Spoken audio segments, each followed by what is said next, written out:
G'day again. My name's George. Love to share with you today's message of hope, June the 13th edition, 2026. Ferdinand, that's a bit hard to pronounce, Waldo de Mara performed surgery on wounded soldiers during the Korean War in the 1950s. He had no medical degree, definitely no formal training either. However, he had read the textbooks on the ship. The interesting thing was the patients survived. Demara walked away though, and somewhere in the history books, he actually earned a nickname that followed him for the rest of his life, which is the great impostor. Maybe you've come across this man before. Well, my first reaction when I read about him was almost admiration.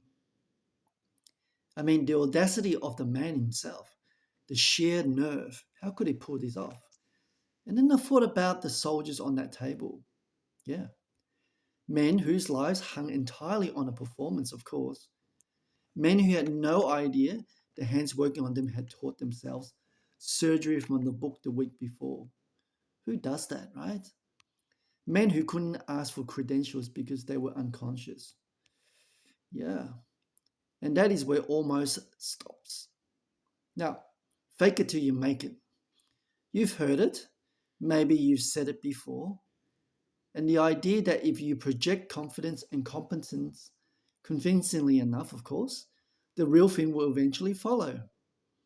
That's the theory. And I've been in a position where I stretched myself into something I wasn't fully qualified for.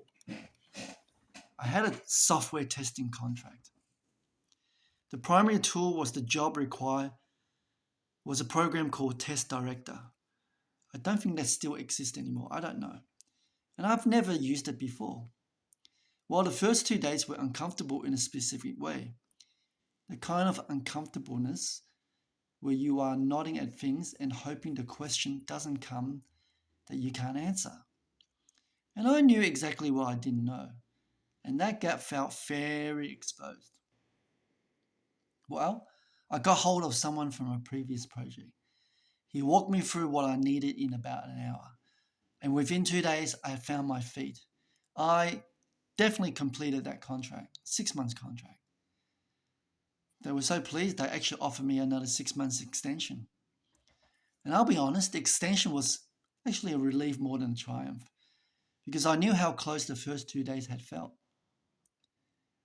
Question might be, was that faking it? I'm going to call out and say I don't think so. I stretched into something unfamiliar. I closed the gap very fast and delivered what I was hired to deliver. A stretch perhaps, but definitely not a deception. I felt the difference in those first 2 days, and the difference is real. Now, here's what a commentator I came across recently flagged from the research. I found this on I think, live media YouTube channel from memory. He said, people who project a false image of competence, again, not a stretch, but a genuine fabrication, end up dwelling on their own shortcomings. The performance consumed the mental resources they need to actually do the work, to make good decisions, to exercise control. Yeah. The performance doesn't become reality though, it crowds reality out instead. And a gap between those two things, between a stretch and a fabrication, hey, that's exactly what God draws a line around. Now, if you've been finding my video being useful, including this one, I'm going to encourage you to keep subscribing to my channel. Don't forget to like this video and share it with your friends. Let's help the algorithm out and show this video to more people who's going to benefit from it. Okay, today's passage. This comes from Leviticus. You may have heard it. Many Christians have. It's a direct command from God to his people in the Holiness Code, called the Ten Commandments. And Paul's letter to the Galatians establishes that Christians stand as spiritual heirs to that covenant as well. So when God says this to Israel, I think he's saying to us, because we are the spiritual Israel. So Leviticus chapter 19, verse 11. This is one of the commandments. You shall not steal. you shall not deal falsely, and you shall not lie to one another. I suspect most society has its form of morality that's based on it. So, three clauses, but I want to stay with the middle one. You shall not deal falsely. Now, someone will say, oh, but dealing falsely sounds like lying. Isn't that just the same thing twice, said twice? Perhaps it isn't, and a different matters here. Lying is a statement you make that you know to be untrue. Dealing falsely is broader and harder to pin down, you see. It's presenting yourself in a way you know it's misleading. Letting someone believe something about you that you know isn't accurate. Not correcting an impression that works in your favor as well. Stealing is obvious, right? Lying is obvious too. But dealing falsely, hey, that's a clause that catches people who would never describe themselves as dishonest. People who would be genuinely offended if you called them a liar. I've called people liar many times too, including myself. People who just let you believe what you wanted to believe. And I want to tell you about someone I know. She is elderly. She used to drive me home after church on Sunday mornings, and we had many conversations in that car over many years. One afternoon, she had invited me to her home. We walked through the house and she showed me the renovation. And the man who did the work was a fellow church member. So far, so good, right? That is why she said yes. Not because she had seen his previous work, not because she had spoken to anyone he had worked for, because he sat in the same pews, because the walls of a church a certain kind of trust forms, right? And it is a real trust, and it is a good trust, and it's exactly the kind of trust a person dealing falsely will use. She stood there in her own home telling me about it. Her son was there too, I remember. Her voice was tight with it. Her son was just furious, looking back at everything she said. He probably wanted the money for his trip to China, right? This is the man from the church who's supposed to do the renovation. Unbelievably, the minister got involved when he found out about it. And he asked the man to return some of the money. Whether he did or not, I don't know. Beyond that, I don't know how it ended.